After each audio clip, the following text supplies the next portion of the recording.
It was amazing. Like, it was super gentle. I like that you ask if I give consent or not, because at the beginning I was like, oh my God, what's gonna happen? And the first thing, like, oh my God, am I going to be naked? Like in Germany, like nipples out. I'm like, no, I don't think it will go there. Yeah, but you still did it anyway. That's interesting. Yeah, but when you explain what you're gonna do, I'm like, okay, now I feel calm, and then it just build more trust. Yeah.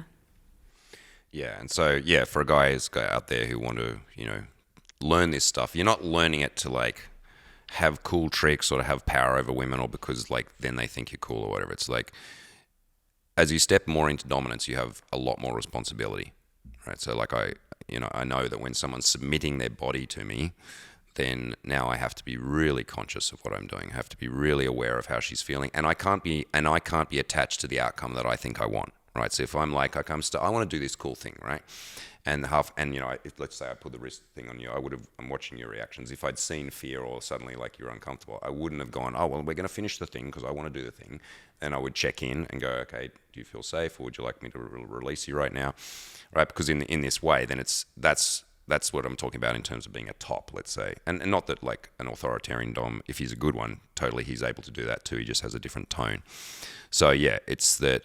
I'm doing that for your pleasure, and I'm aware that it can shift it and change at any time. A woman can give consent and then suddenly not want to have, not want to do the thing anymore, or she can be totally into it and then get into her head, or something can trigger something, a bad memory or something. So you have to be really aware as a dominant that you have to be super conscious, like super aware, and like have a kind of a bird's eye view of the situation. You can't just lose yourself in the like, I'm a wild dom dude, I'm going to hit chicks and do stuff, because then you'll make mistakes and then you can cause damage and trauma. On the flip side of this, maybe this is like a crazy concept to if you never thought about it, but this kind of work can be extraordinarily healing.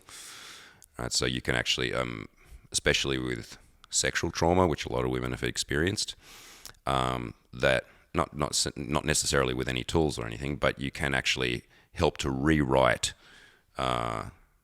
traumatic experiences in somebody by doing like a psychodrama where you kind of go through the process of the thing, but you give the woman the power to say no, and she has to say no, right? Like she has to be able to at some point to just stop the thing, or to take control over it herself, or to like, actually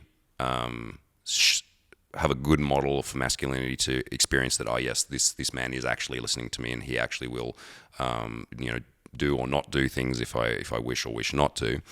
And there's more to it than that, but you can actually end up, overwriting negative experiences and help someone to actually heal.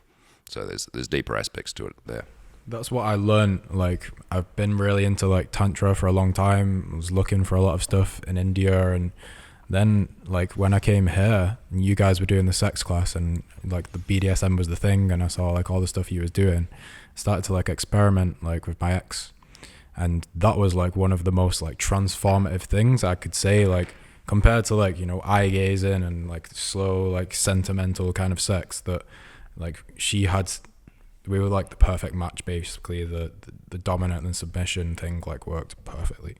So like we do role plays and we'd experiment with things, and the things that I learned from like just acting out things and tying her up and going through these like intense role plays, like it really healed something within myself. I felt like I had a lot more power, and she like really like benefited from it. And I realized that in a way BDSM and like these rougher kind of ways of doing things could be more beneficial than Tantra, and more beneficial like in a medicinal kind of way. Yeah, I think like in the sex course we teach, it's not a BDSM course. Like it has a lot of BDSM elements to it, but it has a whole range of like, let's just say good sex, good fucking skills, and then we also teach foundational tantric aspects. Right. So, anyone want me to explain briefly what Tantra is? Yes, please. Kind of like yoga with sex, kind of. Let's say it's frequency-based sex as opposed to friction-based sex. So it's like, let's say, energetic or subtler types of sex. And look, I'm really talking about neo-tantra, because real tantra is ancient traditions that you don't get to do any sex stuff until you've done 30 years of sitting in a cave. Like Well said. No one says that. Right, yeah. So anyone who says they're a tantric master, man, no, you're not. You're a fucking hippie who learned some cool breathing techniques. Just say it what it is. You're kind of a sleazy hippie who's teaching some breathing stuff, and that's good. That's fine, and it helps people, and that's kind of what I am too. I just don't say I'm a tantric master, man. So these kinds of frequency-based sex where you are, let's say, the examples, synchronizing breathing, eye gazing, undulate. So like, for example, if you were sitting on top of me wrapped around and we have like undulation rockings whilst clenching the PC muscle, whilst doing certain breathing locks, which shifts sexual energy up and down the body, these kinds of things. Like, they're gorgeous and delicious things to do. But yeah, I don't want to be a tantric dude with every girl all the time, because then it's too formal.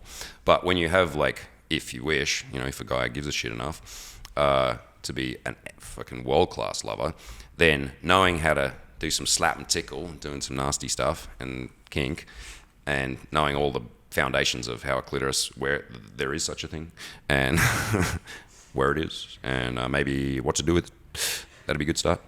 And all sorts of other, let's say, I wouldn't say basic, but let's say good sex stuff. And then also having an understanding of at least some elements of frequency-based tantric sex. She's not going anywhere.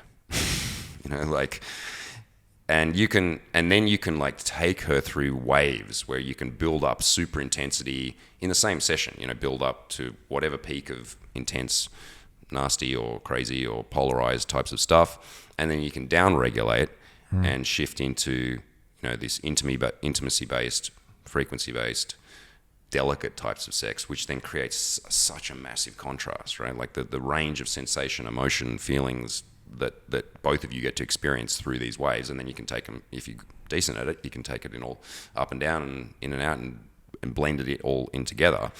Now we're rocking the bedroom. Absolutely.